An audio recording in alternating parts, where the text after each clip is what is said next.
Candidates each will have 60 seconds to answer the opening and closing questions. For all the questions asked by the panel, they will have 90 seconds to respond. Then the first candidate to answer will have the opportunity to make a 30-second rebuttal. Candidates, please watch the league timers and stay within the timelines for each question. Remember, we are on a tightly scheduled live television program. And as a reminder, we will not allow attacks of a personal nature. We're here this afternoon to learn about your positions on the issues and your qualifications. So let us begin. I will ask the first question and then we'll turn them over to the newspapers. Why are you the better candidate for this position? You have 60 seconds to respond. Candidate Perez. I'm Marie-Glusenkamp-Perez. I run an auto repair and a machine shop with my husband. I work in the trades and I fix things for a living. I know what it takes to run a small business. I'm running for Congress to be an independent voice for Southwest Washington. I'm not running to be a cheerleader for any political party. And I'm not running to divide our country. I'm running to fix what's actually broken in our economy.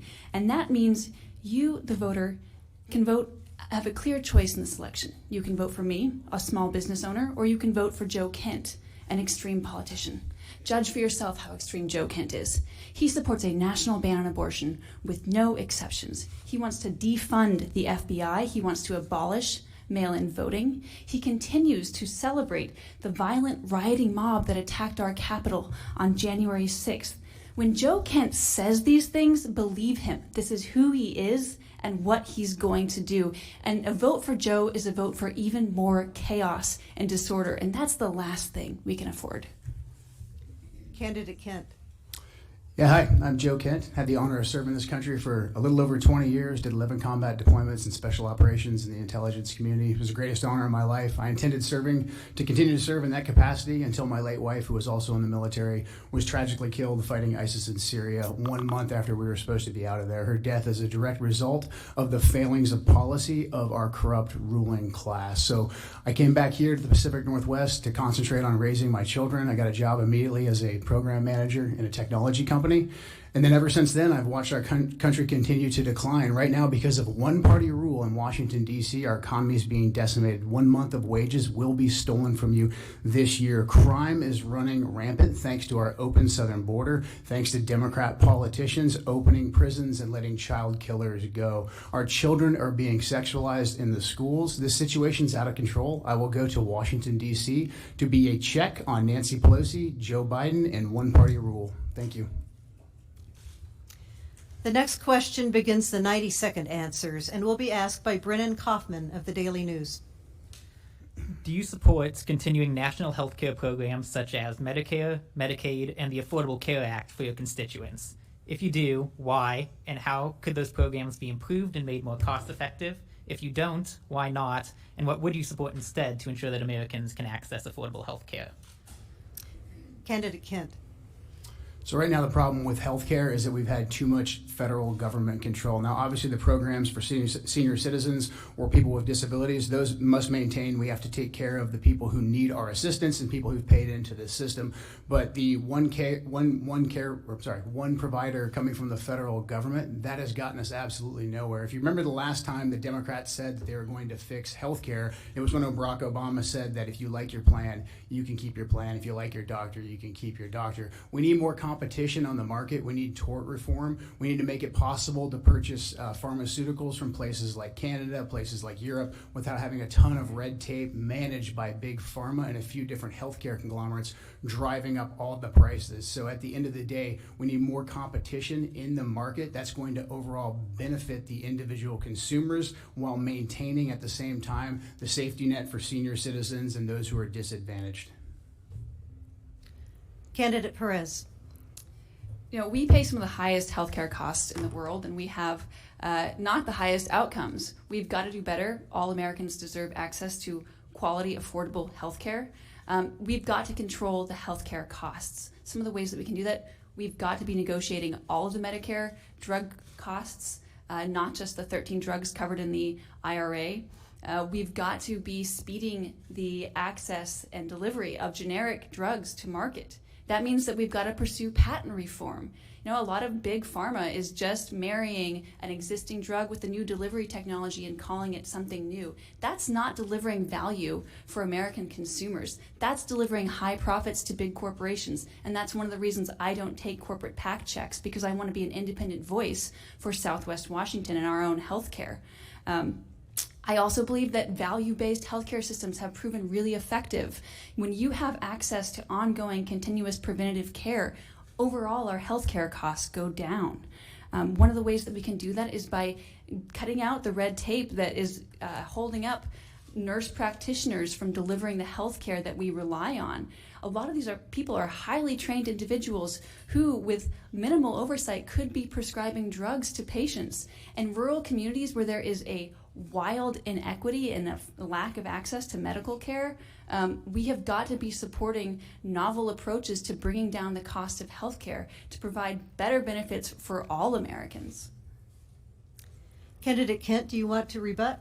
Yeah, so managing healthcare from the federal government, especially by the Democrat Party, Barack Obama and Nancy Pelosi, has been a disaster for this country. The last thing we need is more federal intervention coming from Washington, D.C. We need more competition on the market. That's what's actually going to drive down the prices and start to cut in to the major medical conglomerates and into big pharma. Remember what the Democrats and Obama and Biden and Pelosi have done with your healthcare. We must prevent that. Now we'll hear from Lauren Ellenbecker of the Columbian. Washington's 3rd Congressional District borders the Pacific Ocean and includes at least 6 rivers, a national forest, a national monument, and at least 2 national wildlife refuges. Do you have goals to protect those natural resources and to ensure the survival of related industries, such as timber, fishing, and recreation? If so, what specific actions would you take? Candidate Perez. I come from a proud line of loggers 5 generations deep in Washington state. I believe that our natural resources should be that. They should be a natural resource. Right now we've seen skyrocketing timber prices, lumber prices in our country. When we look at the quality of our woods, we see, frankly, a disaster. We have wildfire seasons every year. We have not proactively managed our woods to be an asset. They are a liability. I think we are all familiar with this situation, right? We spend a month or more every summer locked in our houses with air filters running because the air quality outside rivals that of Beijing. We've got to be doing more to clean up our woods to ensure that it is a asset to our natural environment, as well as a asset to our builders and our logging industry. We've got to be supporting our native industries. I think that one of the things that we should be doing is doing more to support our timber and cardboard and renewable paper industries, and replacing plastic packaging with our native sustainable timber. I know that I've spent a lot of time talking about timber because that's my family background, but the same goes for supporting our fisheries and shell fisheries. These are pivotal industries to so many small rural communities, and we've got to be doing more to support those industries and ensure that they're there in future generations. Candidate Kent. Yes, the timber industry is what brought my family here. My dad was a forest ranger. I was an Eagle Scout. I grew up in these woods. An absolute tragedy has taken place at the altar of environmentalism. If you look at the policies that the Democrats have enacted, the Green Agenda has enacted, killing off our timber industry, and now every summer the wildfires rage and our timbers burn. Very little timber is actually harvested from our forest to provide for the communities as they did for generations. What little we do actually harvest, it doesn't even go into mills in the community anymore. Those have been shipped overseas at the altar of globalism. So what we need to do is push these resources down to be managed at the lowest possible level. I trust the people that have been earning a living in the forests and the rivers to accurately and responsibly manage the resources more than I trust the federal government, because the federal government has completely and totally mismanaged it. Thanks to government bureaucrats, right before the salmon run, the biggest weekend we were supposed to have was Labor Day weekend. That cost the district a lot of money because government bureaucrats shut down the salmon run because they refused to update their systems. And as a result, the district lost millions of dollars from people coming in for fishing guides and then all the different hotels and restaurants up and down the gorge. And that's because of government overregulation. So we need to push down these authorities and these resources down to the lowest level. Counties like Skamania, counties like Lewis that actually produce a good deal of timber, they should be able to fund their local government with the proceeds from that timber. Candidate Perez, rebuttal. In my county, Skamania County, 80% of employed people are employed outside of the county. There is a terrible lack of jobs, and it's not realistic to say that we're all going to go from these natural resource jobs to serving cocktails on a golf course, right? We've got to protect the family wage jobs that these industries can generate, but we've got to do it with an eye to the future and the long-term value of these assets, not the short-term profit sharing or profit mongering, right? We've got to be supporting the long-term health of our woods. Next up is Philip Watness of the Skamania County Pioneer. Hello, Joe and Marie. Thanks for being here and trying to serve your country. Do you support the bipartisan effort of Northwest congressional members, including Senator Patty Murray and Representative Kathy McMorris Rogers, to persuade President Biden to prioritize the renegotiation of the Columbia River Treaty? Why or why not? Candidate Kent. Well, to specifically answer that, I'd have to look at the treaty right in front of me. So I don't think I can give a accurate comment on that right now. Candidate Perez. Maintaining energy prices, maintaining an eye and a relationship with our partners in Canada, that is a critical element. And renewable energy is something that we have a proud history of in Washington State. We've got it right now is not the time to be taking renewable energies off of our balance sheet. We need to have a broad availability of different power systems. And so, yes, we need to be proactively negotiating these treaties.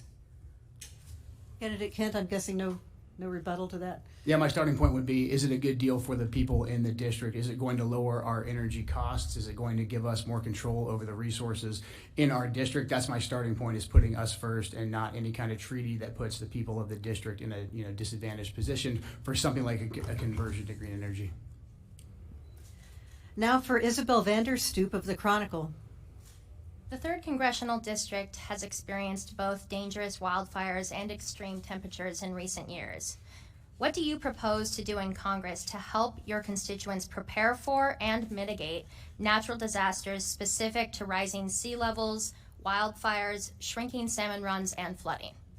Candidate Perez.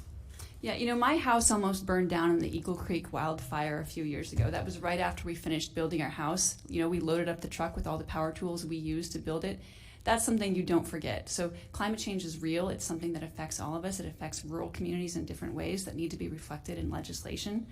And I think the reality is that we need a broad-scale reevaluation of what a green job is. A green job is not just somebody running a recycling plant. It is a electrician wiring in a heat pump. It's the trades jobs, right? It's a mechanic stopping an oil leak from going into the river. It's an insulator putting spray foam insulation in your house. Trades jobs are green jobs, and we've got to be supporting more adoption and more support for green jobs going forward. And that's why I support policies like the adoption of federal Pell Grants to be available for people pursuing apprenticeships in the trades. When we say we respect work and we value the trades, let's put our money where our mouth is. Let's support kids going into those careers. I have actionable steps because this is what I've done with my life. I work in the trades not because I wanted to run for office or I think it's a good talking point, but because I believe in the nobility of fixing things. I believe that work is inherently noble, and we need to be doing more to address the climate crisis and supporting the trades jobs that are going to navigate it out of that. I'm pro-renewable energy because I'm pro-business. Cheap, reliable energy, that's what our businesses need to continue to manufacture quality goods. Candidate Kent. So I support conserving our natural resources. What we can't do is continue down the same path that Biden, Pelosi, and Jay Inslee have taken us down with this rapid conversion to so-called green energy, because the green energy is by and large produced in countries that absolutely hate us, like the Chinese Communist Party. They're the ones that have all the raw earth minerals for the electric vehicles, etc. So bills that Biden and Pelosi and my opponents support are nothing but a payday for the Chinese Communist Party. And at the same time, while they're harvesting those resources under the banner of green energy, their carbon footprint is 10 times what it would be here in the United States. So number one, we have to be energy independent. That's also going to drive down the inflation that's absolutely crushing people. Bring back our own manufacturing so we can control the environmental regulation of these critical industries. And they're not in China, they're not in India, but they're also providing good U.S. jobs here. Also, to manage our wildfires, to manage our natural resources, we must ensure that we never let someone like Joe Biden or Jay Inslee force a vaccine mandate that takes people's jobs away from them. Right now, with the wildfires that are raging, there are firefighters who can't get out there and put out the fires because they've been fired for not taking the vaccine. So we absolutely cannot continue to go down this path saying that we're conserving our resources while putting our workers last and while putting foreign governments to absolutely despise us and their workers first. Candidate Perez, rebuttal. That's a fundamental misunderstanding of our natural resources. We actually have all the natural materials here to make solar panels at home. We've abdicated that not because of some conspiracy around China, but because we've failed to support native industry. We have the natural resources. We have lithium. We have many of these materials. What we've lacked is an investment in career and trade and entrepreneurship to grow those native industries at home. And I agree, we've got to bring that home. We've got to bring manufacturing of solar panels back to the U.S. Brennan will ask the next question.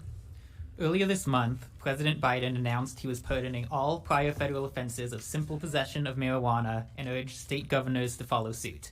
He also set in motion a review of how marijuana is classified under federal law, which currently is the same as heroin and LSD and higher than fentanyl and methamphetamine. Do you support these moves at the federal level? Why or why not? Candidate Kent. Yeah, I have no issues with what Biden did with decriminalize or taking away the people that were the felonies from the folks that were in jail because of just simple possession of marijuana. I think it's a state's issue, and right here in Washington State, we've made cannabis legal, so I support that. I think that we should be looking at, from the federal perspective, looking at what THC and CBD and those types of things can do for veterans. Same thing with a couple other different kinds of drugs to care for our veterans. So I support that. I mean, it's a little hypocritical coming from the Biden administration, considering how many people Kamala Harris locked up for simple marijuana possession, but I guess it's a good start. Candidate Perez.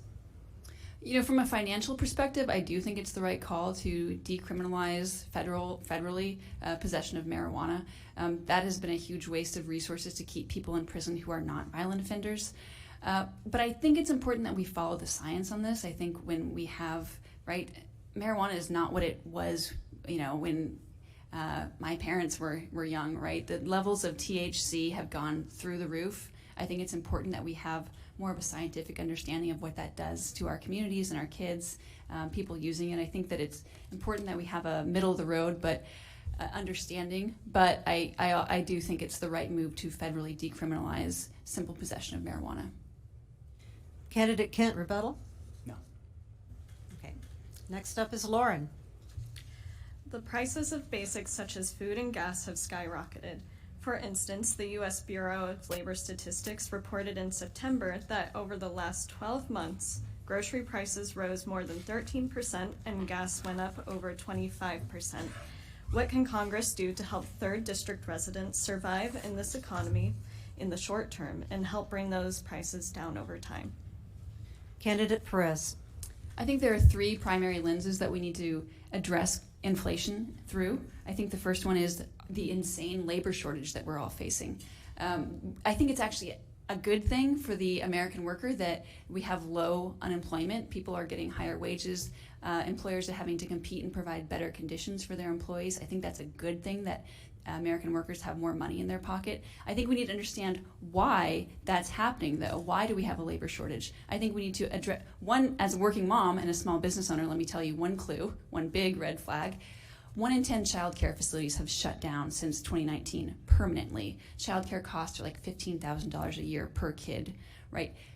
A lot of people are staying home from the workforce because they can't afford to work. So we need to increase access to child care. One of the ways we can do that is by providing public service debt forgiveness for people who are teaching our under 6 crowd, just like we do for public educators of the over 6-year-old crowd. I think that's one step we can make towards easing our labor restrictions.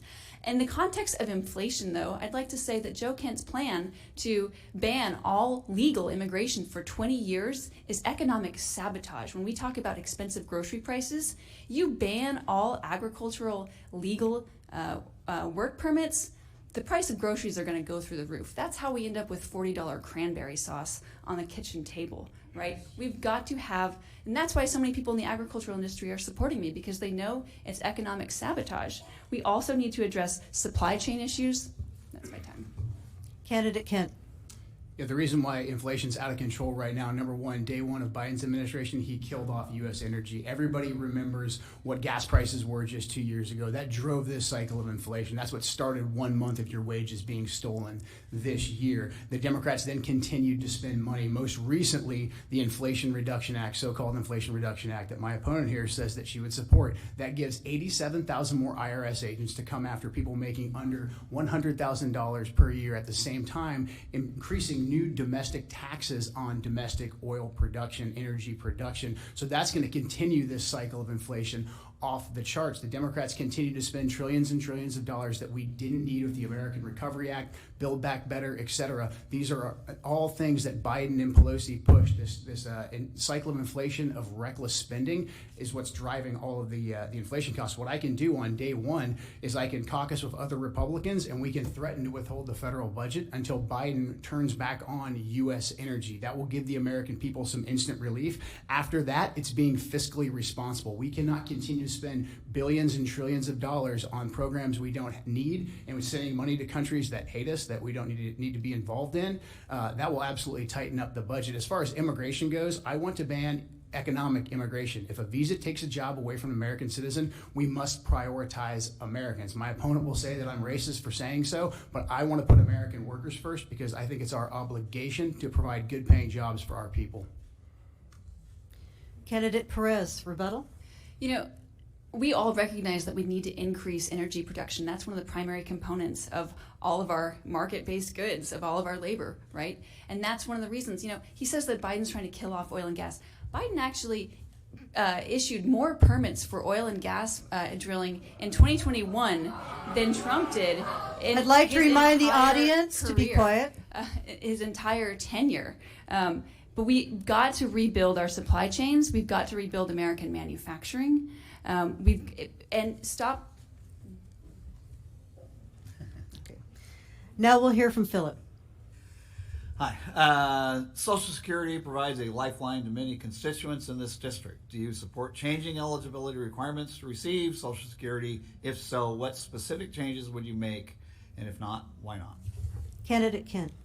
Yeah, we have to maintain Social Security for those who are on it and those who are approaching it. That's a system they've already paid into. The government owes them that money. What we have to do, though, is that make sure that the government stays financially responsible enough to continue to meet its obligations. The way that Biden and Pelosi, the way that they're driving this economy, Social Security will go insolvent very, very soon. That's because there's no individual savings Social Security account for any of us, really. It just goes into the government slush fund of reckless spending. So we have to actually specifically allocate how much money is going into Social Security based off the exact same math calculations that you do with your family every single day. We have this many people on Social Security. They're going to need these benefits. We have this much federal tax dollars to play with. As we age, we're going to have to look at the folks that are a little bit younger and take care of a new system that doesn't just give the government blanket amounts of money without any way to safeguard the individuals, the money that they're putting into that Social Security account.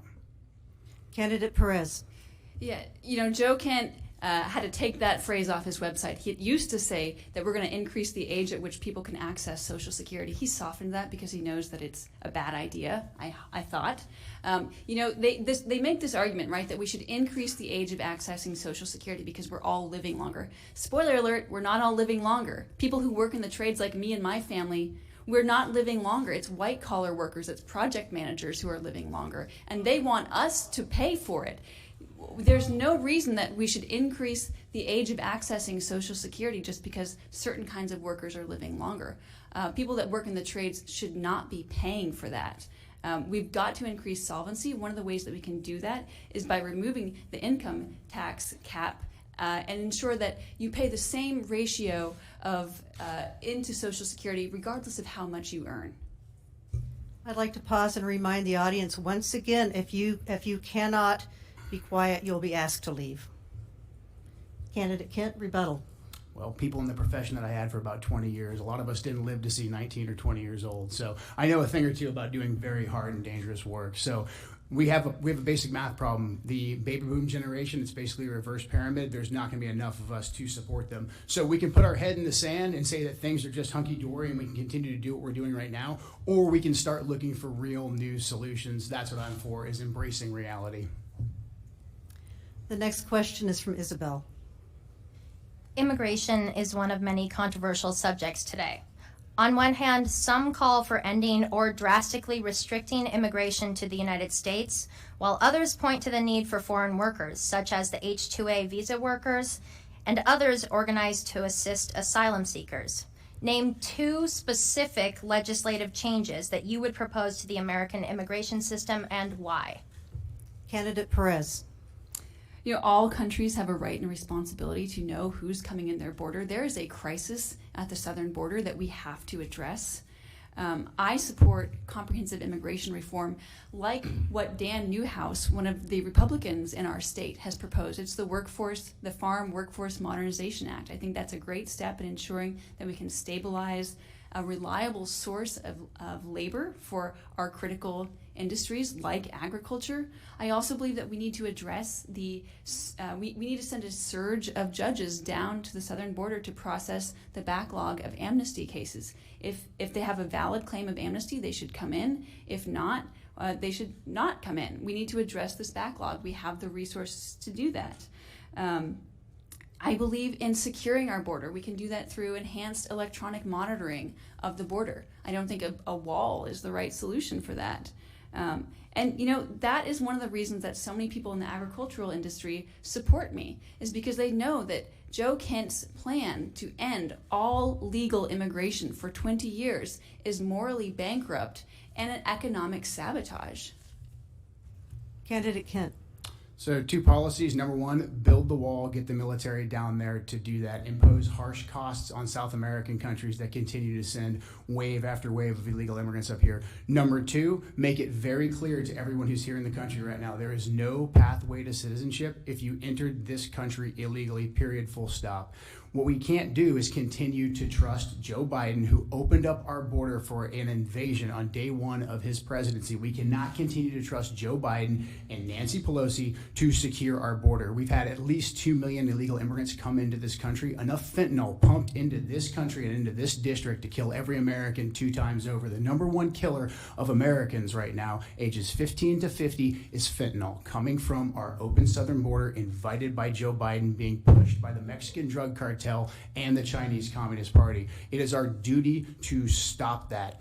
As far as economic immigration goes, look, I want to put American workers first. According to our ruling class, Republicans and Democrats, Americans are too stupid to work in STEM, so we have to import a bunch of H-1B visa workers to work in tech. Americans are too dumb and lazy to do any kind of manual labor, so we need to import them as well. So according to our ruling class, our betters, what are Americans good enough to do? Sit in their apartments, not have enough money to put down a down payment on a house or form a family? I completely and totally reject that. Our immigration system has to protect us and put our workers and our families first. Candidate Perez, rebuttal. You know, as somebody that is part of the American working class, it's pretty offensive for me to sit here and hear you call us stupid and lazy. You know, this is a complete failure of respect for the people that do work, that build our country, that fix things. This is an attack on the American worker, and I want to make sure everybody heard what he just said. Brennan's question is next. This is a question about foreign intervention. History points to instances where U.S. involvement in other countries has provided stability and improvement in people's lives. Such involvement has also led to quagmires from which the U.S. has found it difficult to remove itself. At what point does our country have a responsibility to provide support or become involved in another country? Please provide concrete examples to help us understand where you would draw these lines. Candidate Kent. Yeah, so this is something I spent 20 years doing for our country, getting shot at in the very much working class or the bleeding class, whatever you want to call that. So what we can't do is go get involved in foreign interventions that don't directly tie into our national security. Number one, we have to be able to articulate what is the vital U.S. national security interest, and then members of Congress have to follow the Constitution and come back and explain it to the people in the district. That's their job, and get the consent of the people in the district. Number one, right now, our most vital national security interest is what I just said. It is our southern border. There's fentanyl coming across that's killing Americans. The drug cartels are pumping that in here. We have a vital national security interest right there. We do not have a vital national security interest sending billions of dollars and escalating potentially a nuclear conflict on the eastern Russian-speaking border of Ukraine. We must learn from the last 2 decades. I had a front row seat. I was there for most of it. Last 2 decades of failed foreign policy, the ways that we were lied to about Saddam Hussein having weapons of mass destruction, why we needed to do multiple regime change wars, all that exact same rhetoric being pushed by the military-industrial complex and our ruling class is being used once again. It's Congress's job to hold those leaders accountable. We need people who understand national security, foreign policy, and understand what having real skin in the game is. We don't need to listen to people who've never heard a shot fired in anger tell us all the different places that we need to go to war. Candidate Perez. You know, no one is talking about sending American soldiers to the Ukraine. I think it's important that we table set this. Putin invaded a sovereign, democratic nation, full stop. We should all be deeply troubled by that. You know, if Ukraine falls, Europe is in danger. And if Europe is in danger, we are in danger. There is a vital security interest in America in preventing the kind of despotism that Putin is advancing from taking over more of our world. You know, if the Ukrainians lose, they die. And there are mass graves all over Ukraine in testament to that fact. So, you know, if Canada invaded America, what part of Washington state would you all be willing to give up to appease our aggressors? The question shouldn't be how long do we stand with these people, or if we stand with them, but are we going to ensure that they have the tools necessary to end this conflict on their terms? My opponent has confused our enemies and our allies. He has called Putin reasonable, and he's called Zelensky a thug. Putin has threatened nuclear war 3 times. You cannot have it both ways. You can't be a reasonable dictator and threatening nuclear war. Candidate Kent, rebuttal. I spent most of my life dealing with thugs, reasonable thugs, and everything in between for the sake of the security of our country. If you just listen to all the rhetoric she just used, you can go back and listen to the exact same rhetoric being used to justify the Iraq war. We have to fight them over there so we don't fight them over here. Look, Putin can't get his tanks out of the mud in Ukraine right now. But what he does have, so he poses no threat to Europe, and we do have about a division sitting in Poland right now, and Putin is threatening nuclear war. We need sober, rational people to ensure that we don't get into a nuclear exchange with Russia. Now a question from Lauren. Is our democracy under threat? If so, why and what can we do about it? If not, why not? Candidate Perez. Our democracy is under threat. You know, we have candidates running up and down the ballot who deny our elections unless they like the outcome of it. My opponent supports abolishing mail-in voting, right? That is paper ballots are the gold standard in election security. You know, talk to anybody who does shift work about the idea of ending mail-in voting, right? The goal of our election systems are to have as many Americans participate as legally available. That's a huge problem when we have candidates calling for the restrictions of voting access. That is the foundation of our democracy. And we, you know, my opponent thinks that he's been tough on China. Right? There is nothing China likes more than us clawing at each other and claiming that our elections are frauds and rigged if we don't like the outcome. He is playing right into their hand. Candidate Kent.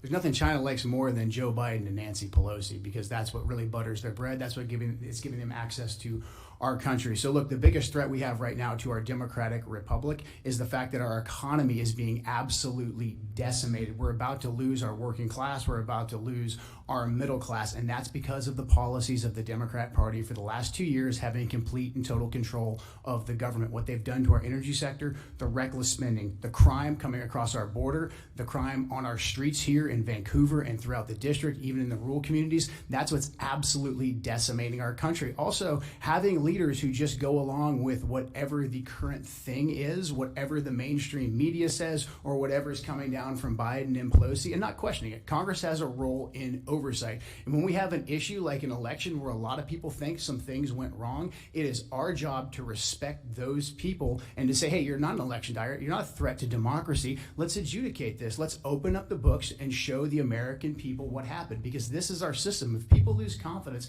in our system, we will fail to continue to exist as a country. So having Congress actually provide oversight is absolutely essential, but none of it's going to matter if we continue one-party rule in Washington, D.C., and we continue to drive our economy off the cliffs, and if our communities continue to be ripped to pieces by crime. Candidate Perez, rebuttal. You know, Joe Kent was one of the plaintiffs in a lawsuit against the state of Washington claiming that our elections were stolen. It was adjudicated. And you know what the courts found? That there was no basis for that. It was a huge waste of taxpayer dollars. It's a charade for gaining followers and points on the internet. You know, and it's coming at the expense of our election. These violent rioting mobs who attacked our Capitol on January 6th, he calls them political prisoners. He doesn't even think they should be prosecuted, right? That's not about having a fair system of adjudication. Next is Philip. This is quite a long question, so pay attention. The Columbia River is critical to the economy of the 3rd Congressional District. It supports salmon and other fisheries, transports exports and imports to the region, and it sustains communities all along its banks. As a member of Congress, which actions, if any, would you take? 1, ensure the maintenance and funding of Columbia River navigation channels and other infrastructure, including access to ports such as at Vancouver, Kalama, Longview, Waco, and Chinook. And 2, ensure sustainable and stable salmon fisheries for tribal, commercial, and recreational users. Candidate Kent. Yes, it's absolutely essential that we take care of our fishing industry, and so we need to be able to introduce more hatchery fish into the Columbia. We need to make sure that we don't have a conglomeration of bureaucrats from Oregon, Washington, and the federal level that are able to just shut down a fishing season. That needs to be streamlined down to the local level to ensure that our fishermen can continue to be able to make a living on the river. The ports and the freedom of navigation, that's absolutely essential. Our ports need a good deal of assistance, but our ports are really our strength. We can be an economic powerhouse because of our ports, because of our access to the Columbia River. So keeping those up and running is absolutely essential. That's a place I look forward to having a lot of bipartisan cooperation with folks on both sides of the Columbia to make sure that we remain an economic powerhouse. What we can't do is allow crazy folks like Jay Inslee and all of his Democrat allies to say they want to start ripping out dams along the Columbia River at the altar of environmentalism. That's absolute insanity. We have to prevent that. Again, push those resources down to the lowest level and ensure this green agenda doesn't destroy our economy. Candidate Perez. You know, at the last debate, Joe Kent said that he wouldn't support or vote for omnibus bills because they were too long to read. You know, that's how you get funding for these projects that our ports depend on. You need a bipartisan coalition. You need to, and frankly, it's a primary job of our federal electeds to ensure that our tax dollars come home and support the vital industry that drives our small businesses, our economies, our fisheries.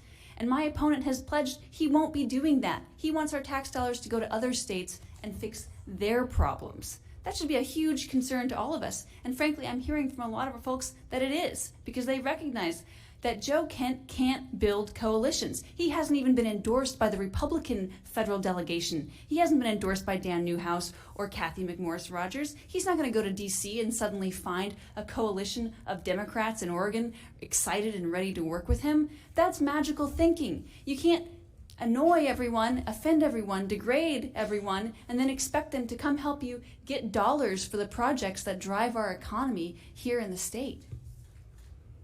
Candidate Kent, rebuttal. So what she just said was music to corporate lobbyists' ears. She wants to go and sign massive omnibus spending bills that have gotten in this situation that we're in right now. Inflation's being driven not just by the energy policies, but by massive government spending. I won't sign off on bills that no one reads. You heard Nancy Pelosi, her speaker, say that you have to pass the bill to see what's in the bill. That's how these guys roll. I want standalone bills that are transparent to all of us that say how much these things are going to cost. I won't sign off on more reckless government spending because that method has gotten us to this point right now. Isabel has the next question. Provide examples of how you would collaborate with others across the aisle. What actions would you take to reduce the political division in Congress and among your constituents? Candidate Perez. You know, I'm a rural Democrat that works in the trades. I'm part of the middle class. I'm pretty much an endangered species. And if we expect to take the middle back and to actually deliver benefits for our country, we've got to change what Congress looks like. We've got to start getting people in there who fix things for a living, who believe in hard work. You know, and that's the reality. Most of us agree on 90% of the stuff, but we're letting the extremists take all the oxygen out of the air and direct. It's like pulling a bull around by his nose. That's not right, because a lot of these things don't deliver measurable benefits for our constituents. What it is clickbait politics, and we've got to get away from that and build in the middle. I've been endorsed by my proudest endorsements are from Republicans who see that I'm someone who has our district's best interest in heart, I have the lived experience as a small business owner who's dealt with overregulation, who's tried to make payroll, who's tried to make taxes. Those are the experiences that matter when we're talking about getting our economy back on track, not these YouTube conspiracy theories that will only further divide our district. Candidate Kent. Yeah, so I look forward to working across the aisles on a wide variety of issues. Just recently, I was endorsed by the vice chair of the Democrat National Committee, Tulsi Gabbard, because she recognizes right now the political realignment within our country is anti-interventionist, preventing more foreign wars, preventing a nuclear war, bringing back our manufacturing, putting American working families first, and stopping illegal immigration and the massive amounts of fentanyl that's coming across our border, enshrining our Second Amendment. What we can't do is continue to double and triple down on the Biden and Pelosi policies. And Marie talks about being a rural Democrat from Skamania, but it's funny because the only place she'll show up is in Portland or in Vancouver. She won't show up out in Skamania and talk about these issues with people. She endorses more infringements upon our Second Amendment at a time when the Democrat crime cycle is absolutely decimating this community. She wants to take away your ability to defend yourself and acquire a firearm. So look, the problem is the Democrats continue to have this extremely radical agenda. They just don't like it when the Republicans fight back. We're going to start fighting back, but I look forward to working with folks that were part of the populist left that used to exist. The Democrats that voted against the Iraq War 20 years ago, back when old Bernie Sanders said that the open borders policy was a Koch brothers scheme. Those are the guys we need to build a broad realignment coalition with. That's where all the change is happening right now on the American political scene. I'd invite anyone to come over and join us. Candidate Perez, rebuttal. You know, it makes sense that Joe Kent's excited about an endorsement from Tulsi Gabbard because, you know, wannabe celebrities are a lot of his endorsers. He actually had to take his endorsements page off of his website because it was too skinny, right? So it is truly magical thinking that he's going to get to Congress and find a broad coalition of leftist populists who are excited and willing to work with him. That's just not what the world looks like. Okay, now we are going to move to a lightning round. Each journalist will ask you a question, and you are to answer with only one word. Brennan is up first. Yes or no, will you accept November's certified election results by the auditors of the counties in the 3rd Congressional District and Washington's Secretary of State? Yes. Candidate Kent? Yes. Lauren is next. Do you support President Biden as the lawfully elected President of the United States? Candidate Perez? Yes. Candidate Kent? Yeah, he's there. Philip? Yes or no, do you support a woman's right to make her own reproductive decisions with the assistance of her health care provider? Candidate Kent? That's a pretty loaded question. I'm pro-life. That's not a mystery. One word.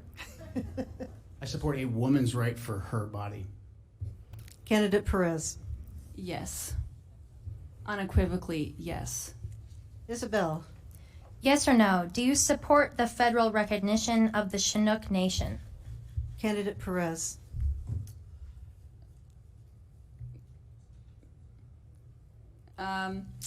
That is a complex issue that we all need to learn more about. Candidate Kent. Yes. And Brennan.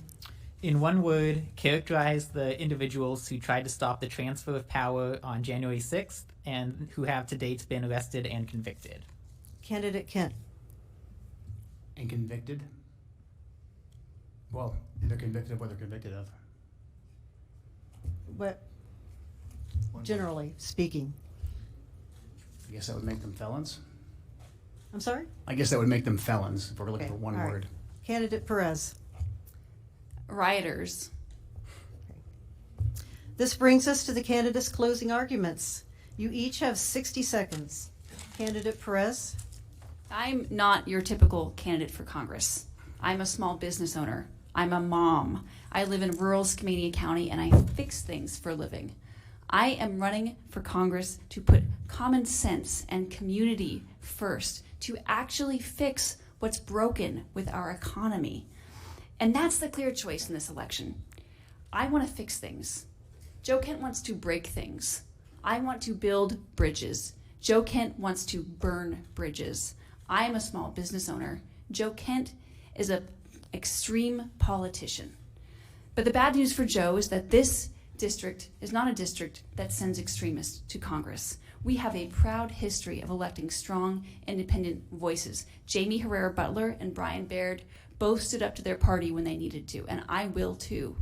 I will work across the aisle. I will listen. I will be accountable. I will be honest.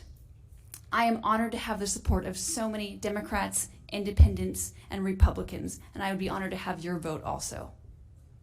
Candidate Kent.